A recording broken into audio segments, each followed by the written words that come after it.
welcome to the Chatterbox Letters podcast. Today I will be doing a special presentation. Today I will be reading from my self-published book, The Minorities, the Pilot, Chapter 6. I hope that everyone will enjoy listening to me while I read to you The Minorities, the Pilot. All right, let me get my book. Chapter 6, Sarah's Justice. It was the late evening at the local hospital. The atmosphere in Sarah's room after visiting hours was very quiet. It was just the way Sarah intended it to be, very quiet and peaceful. Sarah's nurse came to her room to check on her and to take her vital signs. Sarah was very depressed. She was very emotional. She muffled under her voice while she endured excruciating pain. The nurse asked Sarah how she felt. "How are you doing, Sarah?" Sarah responded to the nurse in tears. "I'm in so much pain right now, nurse. My face hurt really bad. I'm not so worried about myself right now. I'm so worried about my baby more than anything else. I'm wondering if my baby's okay." The nurse assured Sarah about her baby's condition. She was also curious to know what happened to Sarah and why. Next page. She ended up in the hospital. Sarah had suffered slight memory loss from her brutal beating she took from Richard. "Your baby is fine, Sarah. There is nothing to worry about with the baby. We're continuously monitoring the baby every step of the way. We're also worried about you as well." The nurse asked Sarah some questions. "If you don't mind me asking, Sarah, do you know if your boyfriend did this to you? You got to remember so that charges will be pressed against him." "My boyfriend Richard, I don't know. I don't know why he did this to me when all I did was let his parents know about the baby. That's it. Then the next morning, Richard threatened me because I embarrassed him in front of his parents. He said I made him look like a wimp. That doesn't give Richard any reason to do what he did to me." Sarah cried out to the nurse. The nurse replied to Sarah, "He had no call to do this to you. You don't need him, Sarah. Please get out before it's too late and before he comes after you again, because the next time he comes, he will kill you." That's what I'm saying. Oh my God. The nurse was very concerned for Sarah. "Sarah, what is it? What is it?" Sarah was scared and concerned for her safety and her life. Sarah began to hallucinate about Richard being present outside the hospital. "He's still out there. Is he going to kill me? Is he going to kill me?" Sarah got out of her bed and looked out the window of her hospital room, then back at the nurse. "Is he still out there? Is he still going to get me? Is he going to hurt me? I know he will get me in a matter of time. The matter of time before Richard finds me and kills me." Sarah was immediately silent. She looked off from the nurse towards the window again. She wondered if Richard was lurking around outside with the intentions of coming up to the room to harm her. In Sarah's mind, Richard was still around and about in her mind. Richard was lurking and haunting her in her imagination. The nurse requested counseling for Sarah during her long stay in the hospital. It was late in the evening at the police station. In the interrogation room, Richard was being interrogated by a Detective George Stevens and a Detective Robert Allen on the brutal assault and battery of his girlfriend, Sarah. Richard sat facing the door in silence. Detective Stevens introduced himself as the lead, Detective George Stevens. I'm Detective George Stevens, Richard. Right there in front of you is Detective Robert Allen.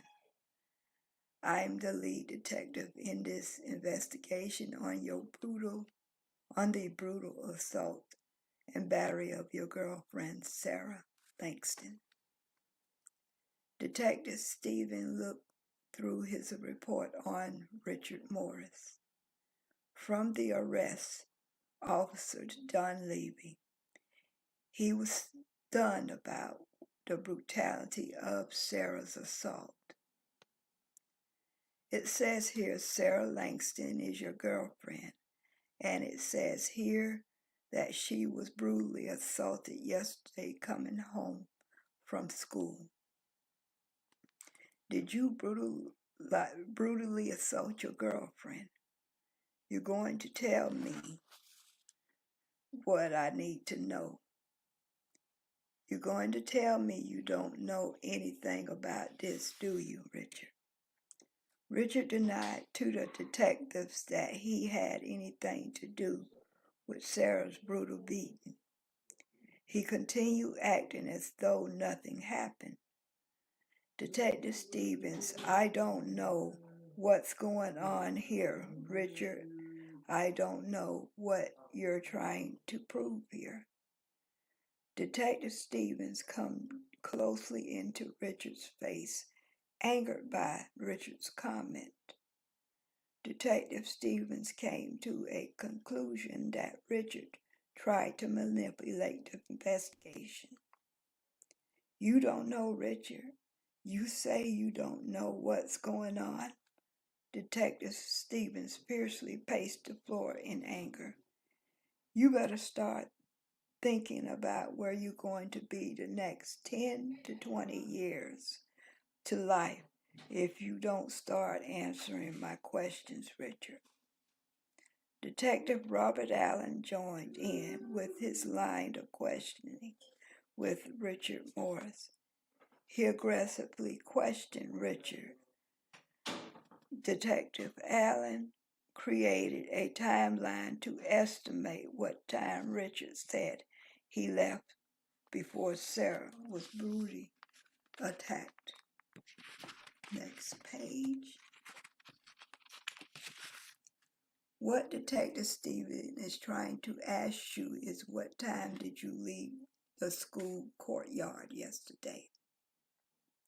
Richard was reluctant to answer the detective directly. I don't really know when I left school, Detective Allen. I didn't look at no time clock to know when I left. Detective Stevens continued to look through his report on Richard. He was concerned about the time when Sarah left school courtyard and when Richard followed afterwards. According to your girlfriend, Sarah Langston, friends, Sarah left the school courtyard 5 to 10 minutes after 2, after the last bell rang.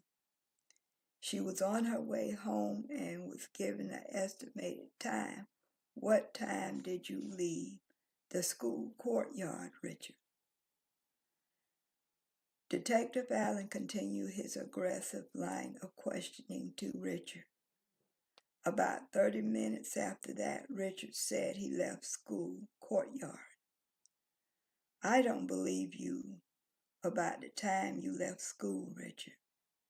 I have other witnesses say otherwise. You left directly after the last bell rang, and that's exactly 2 o'clock when you and your 2 friends left the school grounds on your way home.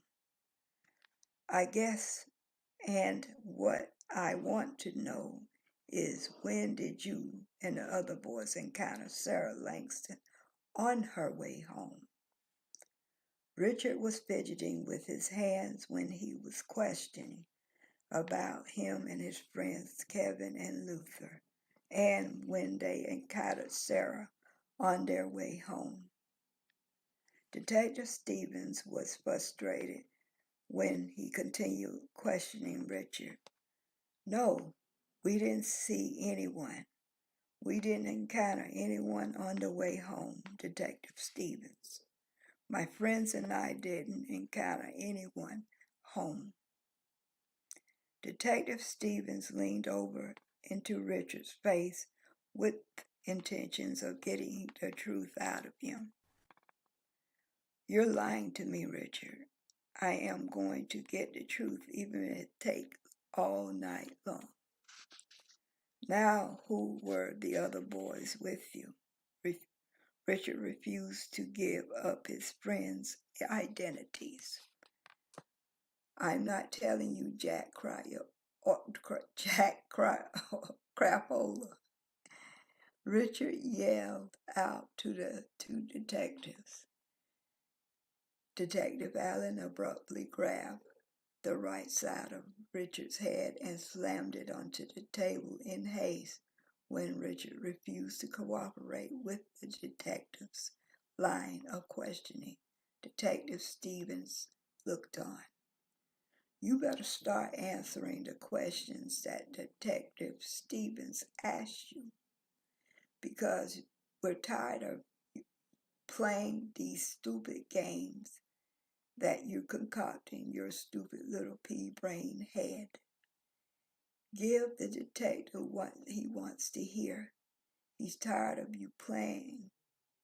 He's tired of playing with you. I'm tired of playing. Now answer his questions, you scumbag. Detective Stevens leaned over into Richard's face once again while his head was glued with Detective Allen's hands still clamped to his face on the table. Yes, Detective Allen is right. I'm tired of playing with scum like you who doesn't want to cooperate with me, and all I'm trying to do is help you. It makes me so angry with a creature like you who keeps lying to me about beating a helpless woman, young woman, and she's pregnant too. I hate she polluted her gene pool with your semen, but it's not the baby's fault. It's like you're beating that poor little baby inside of her womb. When I hear things like that and see it, it makes me sick to my stomach. Richard, now I want you, knucklehead, tell me what I want to know. Richard gave up his friends Kevin Osborne and Luther Rollins instead, while his interrogation was still in process. I'm not saying another word, but I'll give you Kevin Osborne and Luther Rollins. Richard never admitted or even confessed to Sarah's brutal beating. His hand was cuffed and transported to a holding cell by Detective Allen. Thank you, Kane. Detective Allen put this scumbag in lockup until further notice.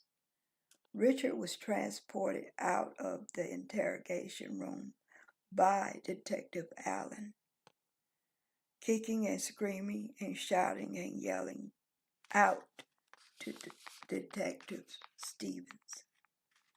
Next page. Hey, I didn't beat up anyone. I didn't touch my girlfriend. I didn't do anything. Why are you holding me? Detective Allen transported Richard aggressively to the holding cell. Shut up before I force and beat the living tar out of you. Detective Stevens called for officers who were out on location to pick up Kevin Osborne and Luther Rollins for questioning in the brutal attack of Sarah Langston. Meanwhile, at the Morris' household, the evening was later than usual. Eddie and Charlotte Morris were very frustrated about their son's innuendos and the trouble with the law. They both came to a solution about their son's future.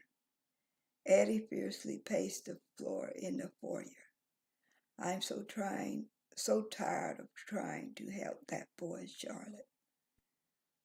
We tried to help Richard in every way possible. We tried to keep him on the right path. Not this time.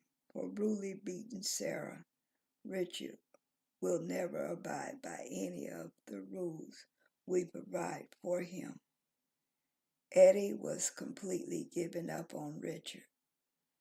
We got to do something, Charlotte. Richard needs to go somewhere. What are you suggesting, Eddie? Charlotte said. What are we going to do with Richard? Eddie came to a solution about Richard's future and where to place him. Richard needs to get out of our house right now. If he can't abide by what we tell him around here, Charlotte, and follow the guidelines we provide for him in order to put him on the right path, then it's time for him to leave this wonderful castle, Charlotte. We're not his royal caregivers anymore, Charlotte replied with an ultimatum in Richard's face. God only knows, Eddie, we tried to raise our child the best way possible and how. He doesn't want to listen to us anymore. So, Eddie, as of right now, I agree with you. Richard has to go. Eddie and Charlotte expressed their true emotions about their son, Richard. Eddie decides Richard's fate. If our son is convicted of that brutal crime against Sarah, at least he'll have a home made of concrete and bars, bare mattresses and pillows. He can't come back here unless he abide by our rules. I have no other alternatives for Richard at this point. I love our son, Charlotte. I love him very much, but there is one thing we can't give Richard, and that's tough love. I'm going to give him that until he learns the realities of life. Charlotte felt guilty about what happened to Sarah. She reminded repeatedly about her brutal attack. I can't believe our son. Why did this happen to Sarah? Why? And for what reason did Richard have to attack that girl, Eddie? Charlotte said in disbelief. Eddie responds to Charlotte. He doesn't want to be responsible for himself or take responsibility for that little baby inside Sarah. I think that is why Our son brutally beat Sarah. I don't know what to do or what to say about Richard anymore, Charlotte. I just don't know anymore. Eddie stood in the foyer of the house in a complete daze. He was staring at Charlotte. He felt disappointed about Richard's indiscretions. He decided to let go of Richard once he knew as his son, Richard. Eddie and Charlotte gave up Richard to the state for the benefit until he learns to abide by their rules and regulations at home. It was the early morning hours at the police station. Kevin Osborne and Luther Rollins were brought to the interrogation room by two of them arresting officers. Detective Stevens interrogated Kevin first for the brutal beating of Sarah Langston. The detectives introduced themselves to Richard's friend Luther Rollins. I'm Detective George Stevens, and I'm the lead detective on this case. On your right side is Detective Robert Allen. We're investigating the brutal beating of Sarah Langston. Sarah was brutally beaten to a pulp about her face by her boyfriend, Richard Morris. Your so-called friend, the scumbag.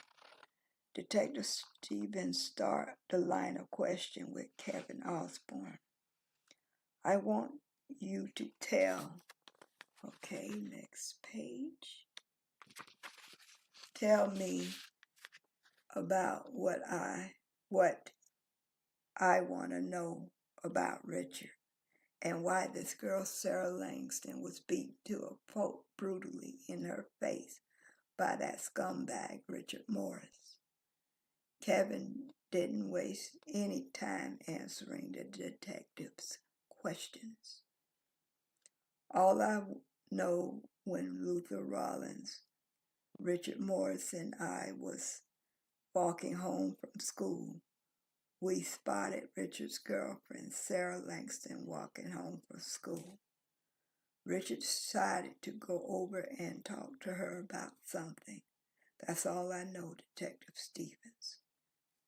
Detective Stevens looked through his report. What time did you leave the school grounds before you encountered Sarah Langston? The Detective Stevens asked Kevin. We all left just after 2 o'clock, right after the last bell rang, to go home, Kevin replied to the detectives. What were Richard and your other friend Luther Rollins doing when you were all on your way home from school? Detective Stevens asked Kevin. Richard was talking a lot about Sarah. I don't remember what all he was saying. I was busy doing something else at the time, Kevin replied. Can you give a brief timeline of the events when you, Luther Rollins, and Richard Morris encountered Sarah Langston right after you left school? How many minutes? Give me a rough estimate. A good 10 minutes or so, Detective Stevens. I'm telling you, I'm not going to jail for Richard. That cat is crazy in a whole lot of ways, kid. Kevin gave up Richard. He told the truth about Richard's intentions on hurting Sarah. Detective Stevens escorted Kevin into the next interrogation room before he brought his and Richard's friend Luther Rollins in to be interrogated. Kevin, what I'm going to do is have you escorted to another room right now until further notice. I need to speak with your friend Luther Rollins. Detective Stevens leaned over into Kevin's face with the intentions of receiving the truth from him when further questioned about the case. I will be talking to you again. You mind if I talk to your friend Luther, do you? Go for it, sir. I don't have anything to hide. Detective Allen transported Kevin to the next interrogation room, room number 2. The detective was still in disbelief about Kevin's story with what really happened when Sarah Langston was brutally attacked. I think you do, Kevin. I still think you have something to hide. You're going to tell me more about Richard and what his attitude was like when he encountered his girlfriend, Sarah. Detective Stevens is going to give you some time to come up with some more beef on your friend Richard Morris and what you're still hiding from us. Detective Allen transported Kevin to interrogation room 2 for further notice. Luther Rollins was brought into the interrogation room number 1 to be interrogated by Detective Stevens. I'm Detective Stevens, and I'm investigating a brutal assault on Sarah Langston. I think you know why you're here, Luther. I don't want to joke around with this mess anymore because I'm tired and I'm sleepy. I like to go home and get some rest. Detective Stevens leaned over into Luther's face. Tell me what I want to know, Luther. Luther responded to Detective. What do you want to know, Detective Stevens? I didn't do anything. Detective Stevens became more and more frustrated. He was belligerent with Luther. He slammed the table against the wall, which triggered a domino effect. He gained the attention of the entire police station. That's what I'm talking about. You guys never do anything wrong or think you did anything wrong. Give me what I want to know. You knucklehead. I'll ask you this question. What time did you leave school yesterday? What time, and don't lie?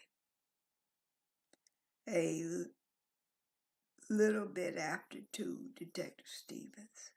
Richard Morris, Kevin Osborne, and I were walking home from the school courtyard. Along the way, we met up with Richard's girlfriend, Sarah. Richard called out to her. He wanted to talk to her about something. Luther replied to the detective.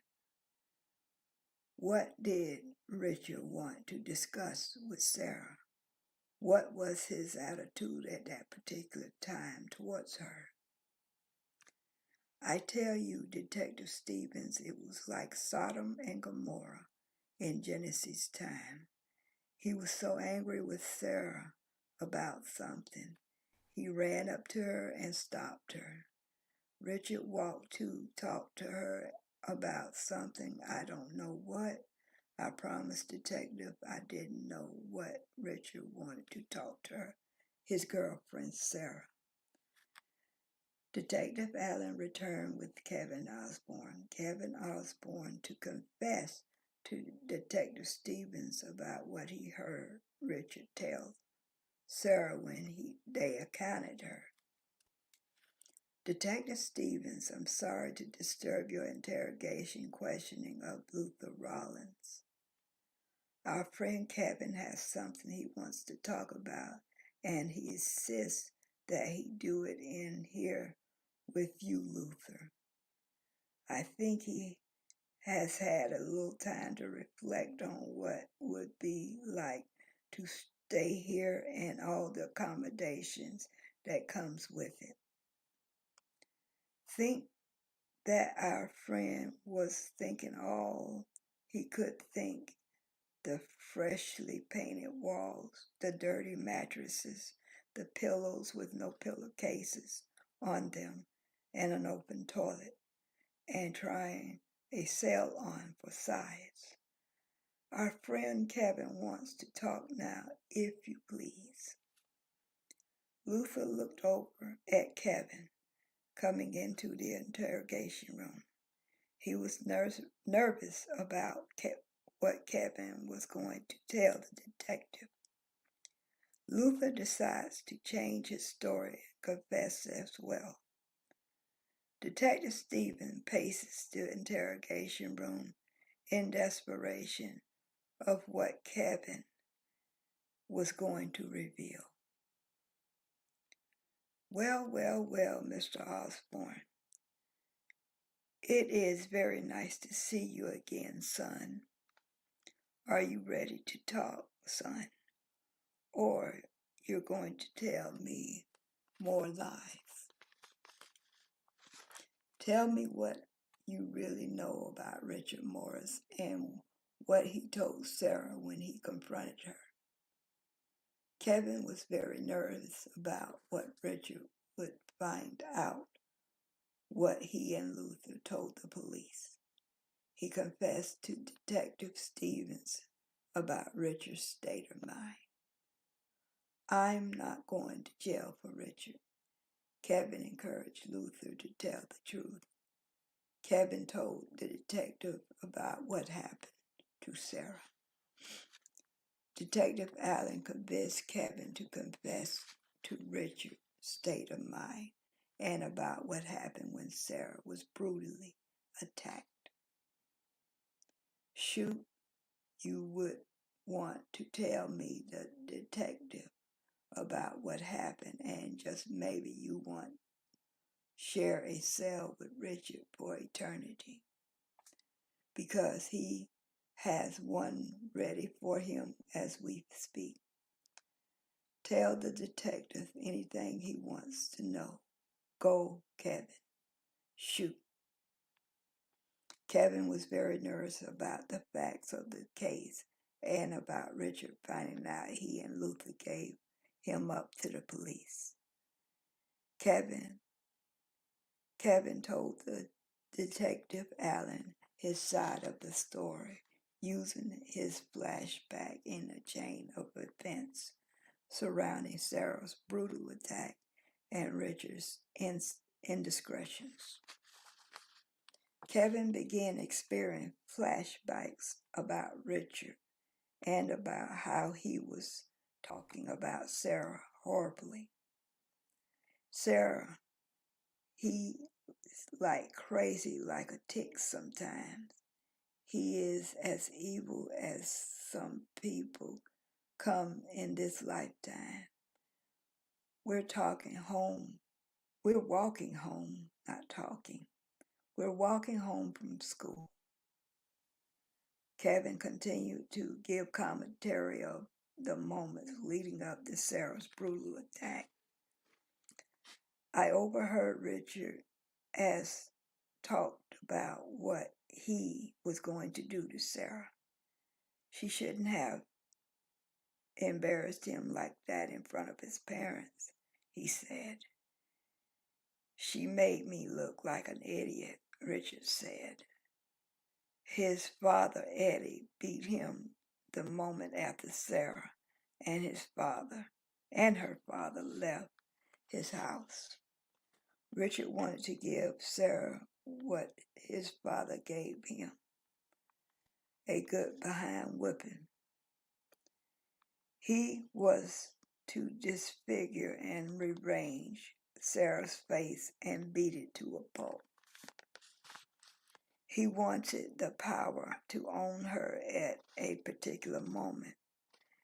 He wanted to make it so that no one else could have her. He wanted to understand how he felt when he got beaten by his father, Eddie. Next page. Kevin flashbacks ended with Richard threatening Sarah and what he was going to do with her. Kevin confessed to the detectives the cruel things Richard said about Sarah to detectives. Before Kevin could finish, Luther interrupted Kevin while he was confessing to the detectives. Richard was saying some things about Sarah that made me quiver. He said that she embarrassed him in front of his parents about being pregnant with his baby and other things he never disclosed about what happened. He said that he felt humiliated and he looked like an idiot when got beaten down by his father. Immediately, Kevin interrupted while Luther was in the middle of confessing. This was all because Sarah told his parents that she was pregnant with his baby. He beat that girl like flies on a piece of meat. She was a piece of garbage at that point. He punched Sarah all in her face. All I could see was his arms and elbows. Kevin was nervous. He interrupted Luther's confession again as he confessed to the detectives. He beat that girl like he stole something out of a pawn shop. Sarah didn't deserve that at all because it was normal, like you get news about a pregnancy. He's a total freak and a coward.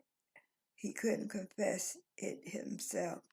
She confessed, and he beat her brutally for it.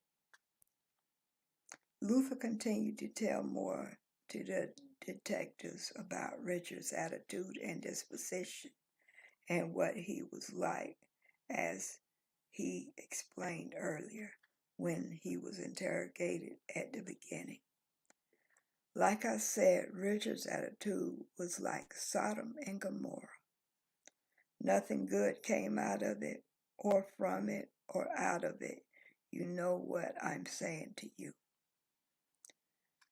Detective Stevens was very thankful to Kevin and Luther for their true confession of what happened during a trail of events that occurred during the time that Sarah Langston walked home from school. I'm glad that you both decided to confess this thing. I thought I was going to be here the rest of the morning and miss out on something much needed sleep. I really appreciate your confessing up and coming clean about this case against Richard Morris. He now belongs to us, the state. Thanks for your cooperation, boys. Detective Allen released Kevin and Luther out of custody. You both can breathe right now. Bye. You both be escorted out the door. Thanks, boys. Both Kevin and Luther were relieved about their confession to Sarah's brutal attack. Their confession was a very positive for Sarah in her defense. Detective Stevens and Detective Allen gave commentary towards the fact that Richard Morris lied about the attack on his girlfriend, Sarah Langston, and their unborn child. Detective Stevens was very disgusted about being lied to. Richard Morris, that scumbag, lied to us about his involvement with the assault on his girlfriend, Sarah Langston. Detective Allen, I even saw the fresh scar marks on his right hand. I didn't want to ask about it, I should have asked about it, but to tell you the truth, I knew he beat that girl to a pulp with his dadgum. That fresh scar mark was more than enough proof. I didn't want to spook him. I knew he would start spinning webs all over the place. So take another approach. Let's do like we did the other two weirdos. Detective Stevens, I think it's about time that we get his friends to confess openly and truthfully to Richard's assault on his girlfriend and his unborn child. I feel so sorry for that girl and the poor little baby having a dirt bag like that. You got it, Detective Allen. Now let's go and arrest the knucklehead so I can go home and get some sleep. Jesus Christ. Both Detective Stevens and Detective Allen left the interrogation room 1. They proceeded towards the holding cell where Richard was stashed. They arrested and charged him with the assault and battery of Sarah Langston and with the intent to harm her unborn child. Justice was served for Sarah and her unborn child as time went on. The trial and the sentencing of Richard Morris was commenced. Richard was accused of brutally assault and battery on his girlfriend, Sarah, and attempt to harm the unborn child. He was to spend 20 years to life in jail. Next page.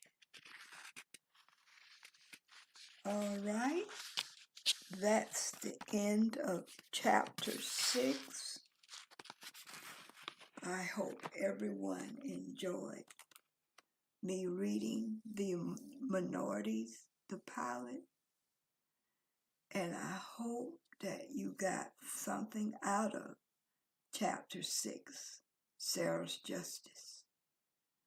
I'm going to go ahead and I'm going to close out my video. Thanks for being here, everyone. I want you to like, share, subscribe to my podcast. Hit that notification button to know when I go live. Ring that bell for updates on my podcast. Please, everyone, if you have a chatter letter that you want to send to me, please send it to the Chatterbox Letters Podcast, Post Office Box 5556, Lakeland, Florida 33807.